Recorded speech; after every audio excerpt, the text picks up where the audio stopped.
MotorWeek is made possible by Auto Value and Bumper to Bumper and TireRack.com.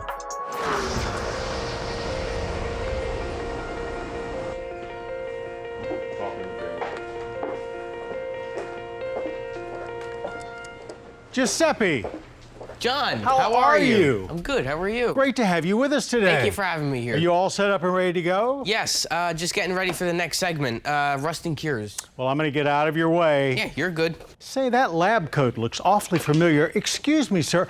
Craig Singhaus. Hey, John. What good to are see you doing here? Well, I retired, and so I'm looking for something to do. I'm your new senior intern. Well, we could use all the help we can get. Have you met Giuseppe? How are you?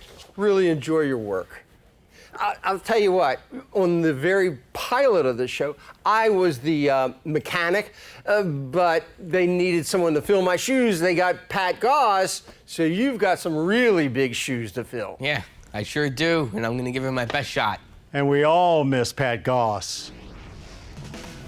You never want to see your battery looking like this, and if it does, you want to take care of it as soon as possible. Yesterday would be preferable. The stern tone of his voice was unmistakable, and his favorite words of caution. Well, don't do it. Old-fashioned booster cables, throw them away. Thicker is not better. Well, they became catchphrases to live by for millions of MotorWeek viewers. Pat appeared in our very first broadcast with a primer on oil changes and anchored MotorWeek's Goss's Garage Car Care segments for the next 41 years. Pat Goss did for car repair what Bob Vila did for home restoration. With his trusty welding rod pointer in hand, he demystified the inner workings of cars, empowered do-it-yourselfers, and taught us all how to maximize our miles per dollar. In fact, that idea of know it yourself, if you couldn't do it yourself, was a common thread in all of the Goss's Garage segments. Checking them is very easy.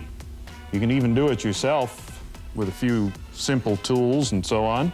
With a flair for the dramatic and an eye for the unconventional, Pat always came up with new and interesting ways to make a point.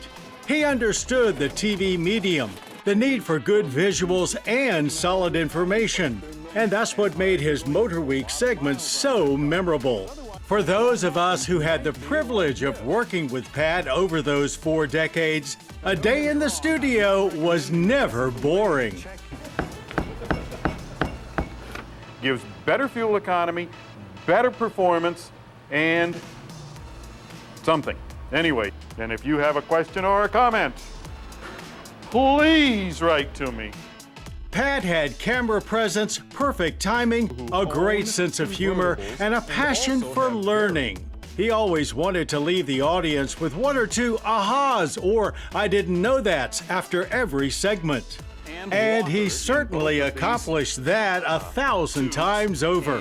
Thanks for everything, Pat. You will be missed, but never, ever forgotten.